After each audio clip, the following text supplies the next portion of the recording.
ना लेयर लावायची गरज ना जास्त मेहनत, अगदी झटपट तयार होणारी अशी एकदा अंडा बिर्याणी बनवून बघा। खूप सोपी पद्धत आहे। बिर्याणी झटपट अगदी अर्ध्या तासात तयार होते। हॅलो फ्रेंड्स, तर आज आपण अंडा बिर्याणी करणार आहोत, पण त्याआधी चॅनलला सबस्क्राइब केलं नसेल तर करा आणि सोबतच बेल आयकॉनवर क्लिक करा। त्यासाठी गॅसवर टोप ठेवला आहे, त्यात तांदूळ शिजायला जितकं पाणी लागेल तितकं घेतलं आहे। पाण्याला उकळी आली की त्यात थोडं तेल घालूया। तेल घातल्यामुळे भात छान मोकळा होतो। तमालपत्र घालूया, मग अर्ध्या लिंबाचा रस घालूया।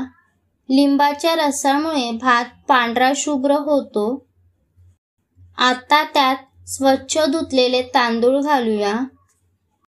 मी इथे वाडा कोलम तांदूळ वापरला आहे। इथे तुम्ही कोणताही तांदूळ वापरू शकता।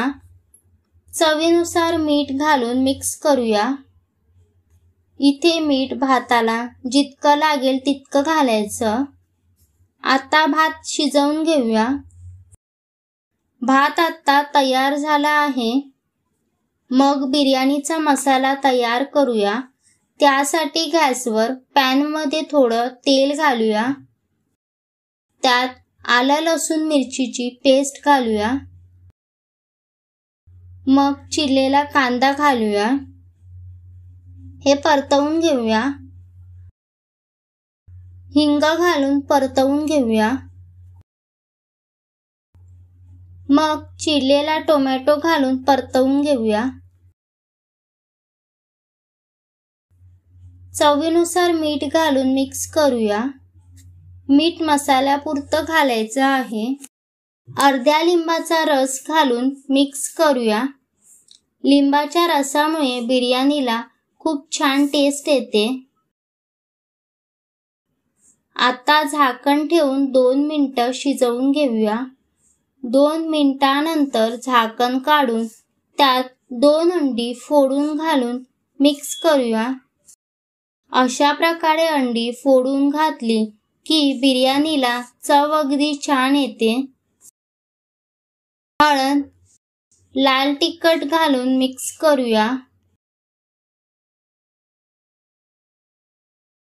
त्यावर झाकण ठेवून 2 ते 3 मिनिटं शिजवून घेऊया। 2 ते 3 मिनिटांनंतर झाकण काढून त्यात उकडलेली अंडी मधून कापून घालूया। मग शिजवलेला भात घालून मिक्स करूया। अशा पद्धतीत एकदा मसाला बनवून बघा। खूप छान मसाला तयार होतो।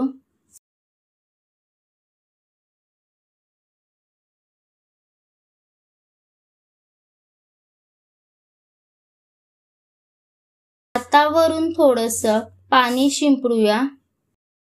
त्यावर झाकण ठेवून 2 मिनिटं शिजवून घेऊया। 2 मिनिटांनंतर झाकण काढूया। आता आपली अंडा बिर्याणी तयार झाली आहे।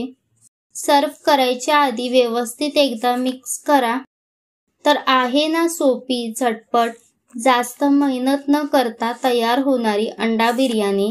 व्हिडिओ आवडला असेल तर लाईक करा, शेअर करा आणि चॅनलला सबस्क्राइब करा। धन्यवाद।